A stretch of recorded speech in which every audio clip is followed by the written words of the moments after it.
কোনো এক সময়কার কথা। এক গ্রামে এক চাষির যমজ দুই মেয়ে ছিল, একজন দীপা আর একজন নিপা। দীপা ছিল খুবই ভালো, কিন্তু নিপা ছিল সুন্দরী আর অহংকারী। তেমনি একদিন সকালে, দীপা, নিপা, আয় মা, খেতে আয়, বেলা হয়ে গেল তো অনেক। হ্যাঁ মা, যাই। তারপর দীপা আর নিপা দুই বোনই খেতে গেল।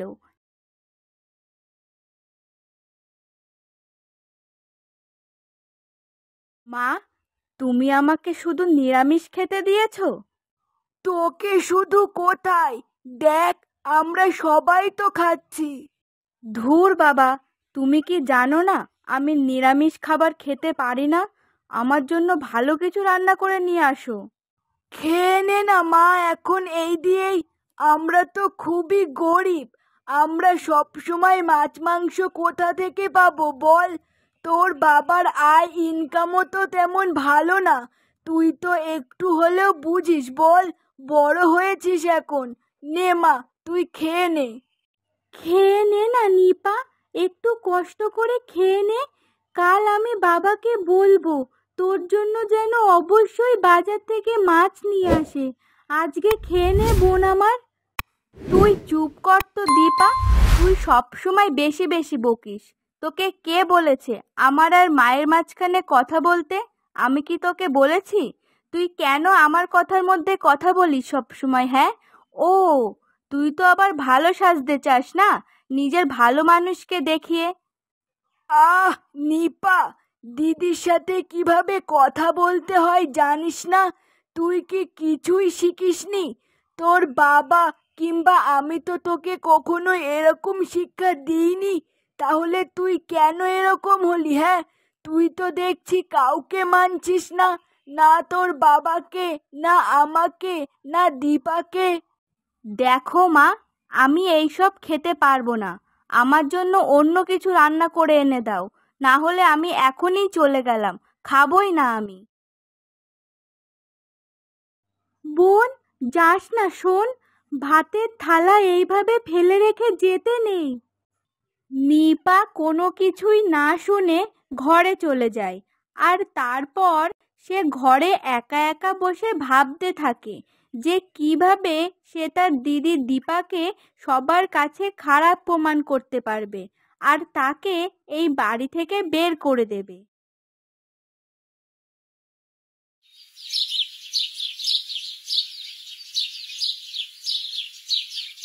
বাবা, বোন মাছ খেতে চেয়েছিল, তুমি আজ কিন্তু ফেরার পথে অবশ্যই মাছ নিয়ে বাড়িতে এসো, না হলে ও খুব কষ্ট পাবে। আচ্ছা মা দীপা, তুই এত ভালো কেন বলতো যে নিপা তোকে দু চোখে সহ্য করতে পারে না, আর তুই তার জন্য এত ভাবিস? হ্যাঁ, সে সব তো জানি, কিন্তু বাবা, যতই হোক ও তো আমার বোন, বলো। আচ্ছা ঠিক আছে, আমি তোর কথাই শুনে মাছ আনবো, কারণ তুই যে আমার খুব ভালো মেয়ে, লক্ষ্মী মেয়ে আমার।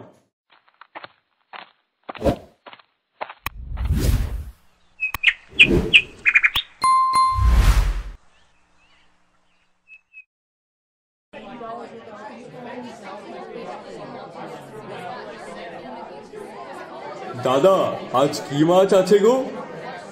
দাদা, আপনি কি মাছ নেবেন বলুন, সব মাছই আছে। ও আচ্ছা, তাহলে আমাকে একটা বড় ভালো দেখে কাতলা মাছ দিন তো। আচ্ছা ঠিক আছে, দাঁড়ান দিচ্ছি।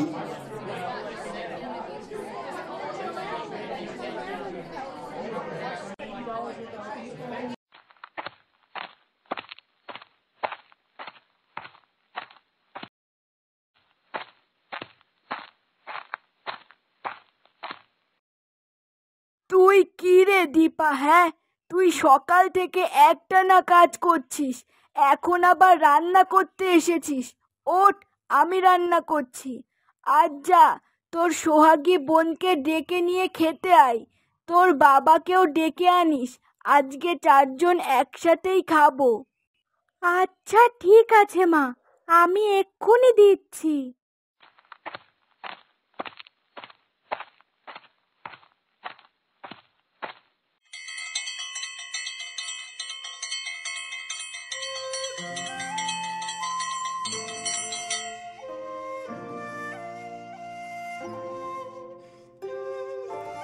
রান্না শেষ হওয়ার পর চারজন একসাথে খেতে বসলো। আজকে নিপাকে একটু অন্যরকমই লাগছে তার ব্যবহার ও কথাবার্তা শুনে। দিদি, কালকে আমি তোর সাথে যা ব্যবহার করেছি তার জন্য তোর কাছে আমি ক্ষমা চাইছি। আর মা, তোমার মুখে মুখে যে আমি তর্ক করেছি তার জন্য আমি ক্ষমা চাইছি। আমি এখন থেকে এমনটা আর করব না। আমি ভালো হয়ে যাব আর দিদির সাথে কোনো হিংসা করব না। আচ্ছা ঠিক আছে, কথাটা যেন মনে থাকে এবার। কিন্তু নিপা তখন মনে মনে ভাবতে থাকে, এভাবে ভালো ব্যবহার করেই আমি দীপাকে এই বাড়ি থেকে তাড়াবো। কি রে, কি ভাবছিস অত? না না, কিছু না। আচ্ছা নে নে, তোর পছন্দ মতো রান্না করেছি, এবার তাড়াতাড়ি খেয়ে নে তো দেখি।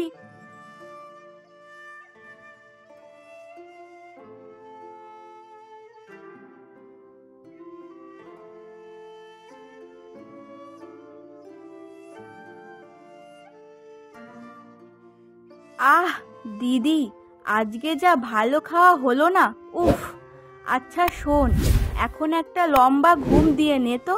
তারপর আজকে বিকালে আমি আর তুই দুজনে একটু ঝিনুক নদীর পাশে ঘুরতে যাব। আর ওখানে অনেক সুন্দর সুন্দর ফুলের গাছ আছে। তুই তো খুব ফুল ভালোবাসিস, তাই না? তাই চল, তোকে আজকে ওখানে নিয়ে যাব। যত খুশি ফুল আনবো ঠাকুর ঘরকে সাজানোর জন্য, ঠিক আছে?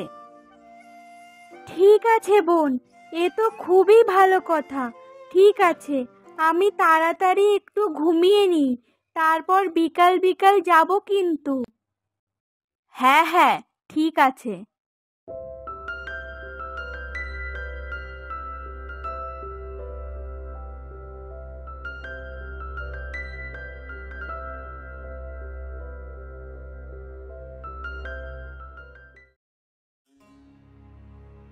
নিপা, তুই যে আমাকে বলেছিলি এখানে অনেক ফুলের গাছ আছে, কিন্তু কই, এখানে তো সব ফাঁকা। শুধু নদীর কলকল জলের স্রোত শুনতে পাওয়া যাচ্ছে, আর কিছুই দেখা যাচ্ছে না। কিছু দেখা যাবে কি করে? তোকে তো আমি আর এখান থেকে ফিরিয়ে নিয়ে যাব না। তোকে আমি এক্ষুনি নদীর জলে ফেলে দেবো, যেখান থেকে তুই আর কখনোই আসতে পারবি না। আর গিয়ে বাবা মাকে বলবো যে দীপা আমাকে রেখে কোথায় চলে গেল আর ফিরে আসলো না।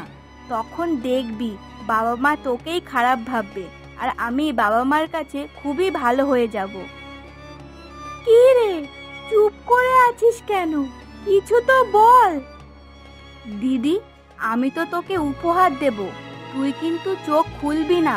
চল আমার সাথে চল। এই বলেই দীপাকে নদীর জলে ঠেলে ফেলেও দিল। বাঁচাও, বাঁচাও, আমাকে কেউ বাঁচাও। নিপা, তুই আমার সাথে এটা করতে পারলি? আমি তো তোকে কখনো খারাপ চোখে দেখিনি, সব সময় তোকে ভালোবেসেছি। বাঁচাও, বাঁচাও। এই বলতে বলতে নদীর স্রোতের সাথে ভেসে গেল দীপা। এতদিনে আমার স্বপ্ন পূরণ হলো। এবার আমি আমার নিজের মতনই থাকতে পারবো, আর মা বাবা আমাকে কারোর সাথে তুলনা করবে না। যা, তুই মর মুখ পুরি, তুই মর।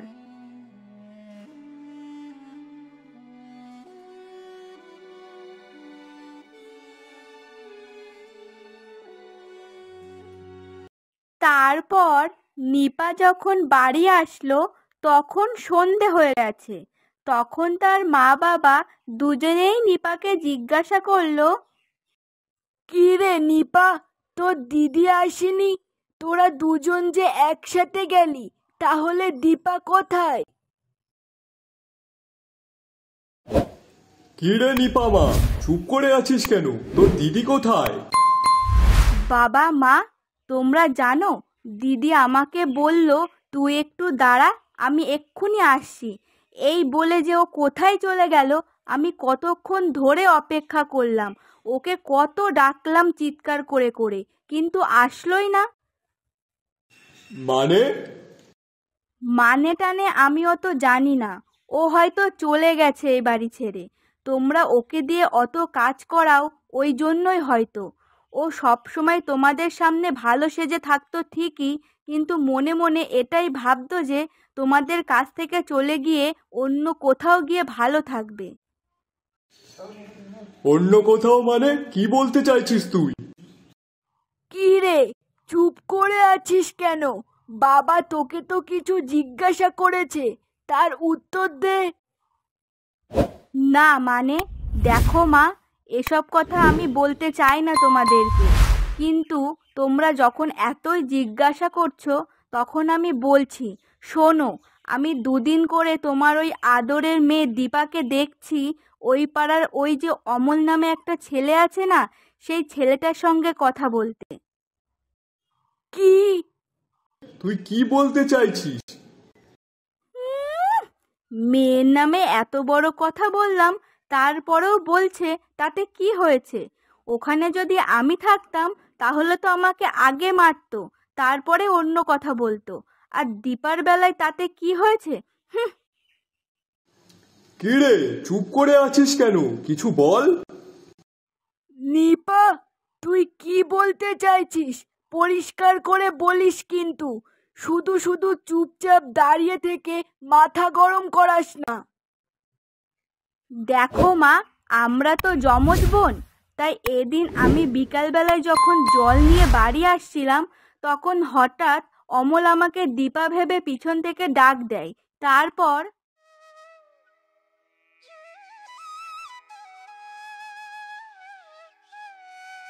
দীপা, দাঁড়াও দীপা।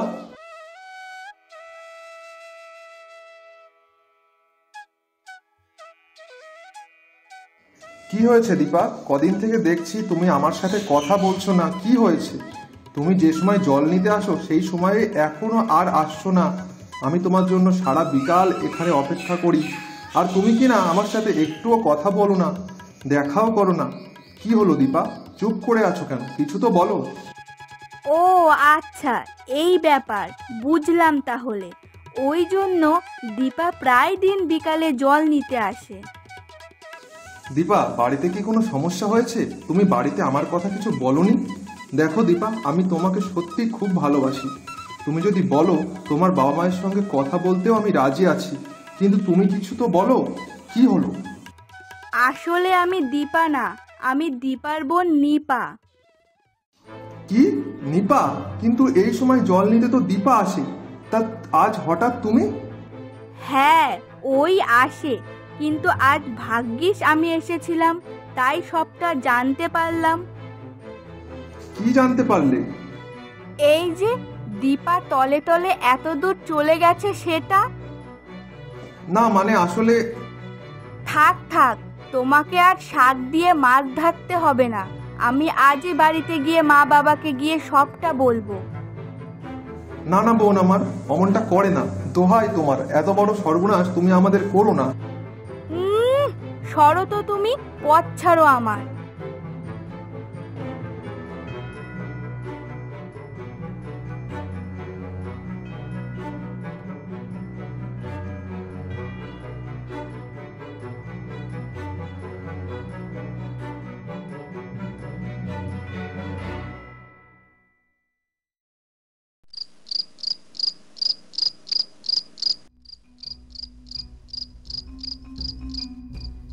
কি এইসব তুই কি বলছিস?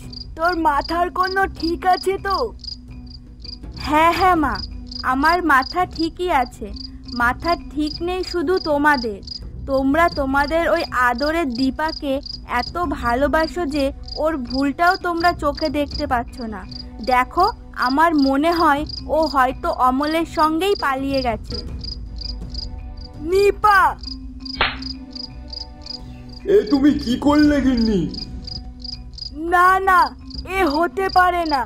আমার দীপা কখনোই এরকম কাজ করতে পারে না, আমি ওকে চিনি।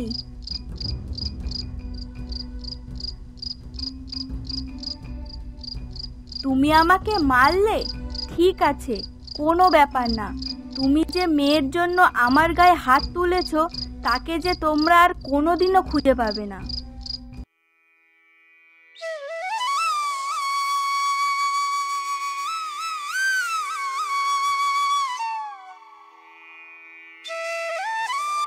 রবি দাদা, ও রবি দাদা, বাড়িতে আছো? তাড়াতাড়ি বাইরে বেরিয়ে আসো। হ্যাঁ বংশী, বলো কি হয়েছে? এত সকাল সকাল হঠাৎ তুমি? সব ঠিকঠাক আছে তো নাকি? না দাদা, কোনো কিছু ঠিক নেই। তুমি শিগগিরই চলো আমার সাথে। তোমার মেয়ে দীপাকে নদীর ঘাটে পাওয়া গেছে, সে অজ্ঞান অবস্থায় পড়ে আছে। কি? না না, এ হতে পারে না। আমার মেয়ে নদীর ঘাটে? হ্যাঁ গো বৌদি, এখন বেশি কথা বলার সময় নেই, তাড়াতাড়ি চলো। কি? নদীর পাড়ে পাওয়া গেছে? ও কি এখনো বেঁচে আছে? না না, তা কি করে হয়? নদীর অত স্রোতে যে মেয়ে ভেসে যায় সে কি করে আর বেঁচে থাকবে? না না, তা হয় না। ও নিঘাত মরেই গেছে। হ্যাঁ হ্যাঁ, চলো চলো। না না, আমিও যাই মা বাবার সাথে, গিয়ে দেখতে হচ্ছে তো ব্যাপারটা কি।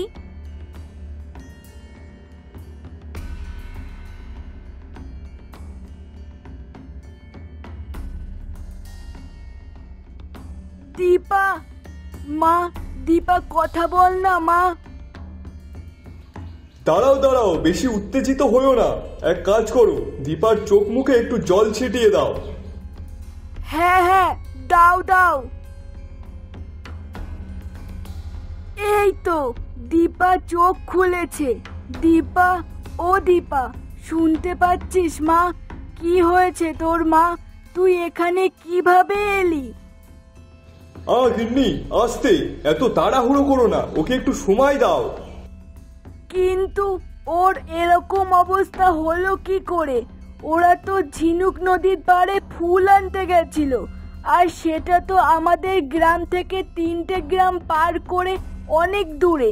কিন্তু দীপা সেখান থেকে এত দূরে কি করে আসলো? আর এই ছেলেটাই বা এখানে কি করছে? কাকিমা, আসলে আমি সবটা দেখেছি, আমি জানি সবটা। কেন, কি হয়েছে? এ বাবা, এ কি করে জানলো? এবার আমার কি হবে? তারপর তো এই মুখ পুড়িও মরেনি। কি জানো তুমি? হ্যাঁ, আজ তোমার জন্য আমার মেয়ের এই অবস্থা। না কাকিমা, আপনি যেটা ভাবছেন সেটা না, আমার কথাটা তো শুনুন আগে। হ্যাঁ গো, তুমি এই ছেলেকে এখান থেকে চলে যেতে বলো, কিন্তু আমি ওর কোনো কথা শুনতে চাই না। গিন্নি, ও কি বলছে একটু শোনো তো আগে। অমল, তুমি কি বলবে বলো। আসলে কাকিমা, আমি কাউকে কিছু বলতে পারিনি। কাল যখন দীপা আর নিপা নদীর দিকে যাচ্ছিল, তখনই আমার সন্দেহ হয়েছিল যে দিদিকে যে মেয়ে সহ্য করতে পারে না সেই মেয়ে তার দিদিকে নিয়ে কোথায় যাচ্ছে। তাই জন্য আমি ওদের পিছু ধাওয়া করি, কিন্তু সবটা বুঝে ওঠার আগেই দেখলাম নিপা দীপাকে ধাক্কা দিয়ে নদীর জলে ফেলে দিয়েছে। আর দীপা তখন বাঁচাও বাঁচাও করে চিৎকার করতে থাকে, আর নিপা দিদিকে ওই নদীর জলে ফেলে রেখে সেখান থেকে চলে যায়। আর তারপর নদীর অনেক স্রোত থাকার কারণে আমিও কিছু করতে পারলাম না। তারপর নদীর পাড় দিয়েই দৌড়তে লাগলাম, আর তারপর একটা জায়গায় গিয়ে যেখানে স্রোতের টান কম ছিল সেখানে গিয়ে ঝাঁপ দিয়ে দীপাকে টেনে ধরলাম আর উপরে নিয়ে আসলাম। কিন্তু অনেক রাত হয়ে গিয়েছিল বলে আমি কাউকে কিছু বলতে পারিনি। শুধু দীপাকে নিয়ে নদীর ঘাটের কাছে শুইয়ে রেখেছিলাম, আর আমি সারা রাত ওকে পাহারা দিয়েছিলাম যাতে ওর কোনো ক্ষতি না হয়। কারণ এটা তো ঠিকই যে আমি দীপাকে মন থেকে খুব ভালোবাসি। তাই ভোরবেলায় বংশী কাকা যখন নদীর পাড় দিয়ে যাচ্ছিল, তখন আমি বংশী কাকাকে দিয়ে আপনার বাড়িতে খবর পাঠাই। এই সব কিছুর জন্য দায়ী দীপার ছোট বোন নিপা। ছি নিপা, ছি, এত হিংসা তোর মনে? কই, আমি তো তোদের দুজনকে কখনো আলাদা চোখে দেখিনি। তোরা দুজনেই তো আমার কাছে সমান। আমি দীপাকেও যতটা ভালোবাসি, তোকেও তো ততটাই ঠিক ভালোবাসি। তাহলে কিসের এত হিংসা, কিসের এত রাগ তোর? তোকে আমি কোনোদিনও ক্ষমা করতে পারবো না, কোনোদিন না। নিপা, তুই না আমাকে কথা দিয়েছিলিস তুই ভালো হয়ে যাবি, কিন্তু তুই কিনা তোর নিজের দিদিকেই মারতে গেলি। ছি নিপা, ছি। মা, বাবা, আমার ভুল হয়ে গেছে, আমাকে ক্ষমা করে দাও বাবা। আমি আমার ভুল বুঝতে পেরেছি। অন্যায় করলে সেটা কখনোই চাপা থাকে না। আমি আমার ভুল বুঝতে পেরেছি বাবা, আমাকে ক্ষমা করে দাও। বাবা, তুমি নিপাকে ক্ষমা করে দাও। ও যখন এতবার করে বলছে ও শুধরে যাবে, তুমি ওকে ক্ষমা করে দাও। আর বাবা, আমি সত্যি অমলকে খুব ভালোবাসি। ও নিজের প্রাণের কথা না ভেবে ও আমাকে বাঁচিয়েছে। তোমরা ওকে মেনে নাও দয়া করে। হ্যাঁ রে মা, অমলের মতো কোনো ছেলে হয় না। তুই সুস্থ হয়ে ওঠ, তারপর আমি ওর সাথেই তোকে বিয়ে দেবো।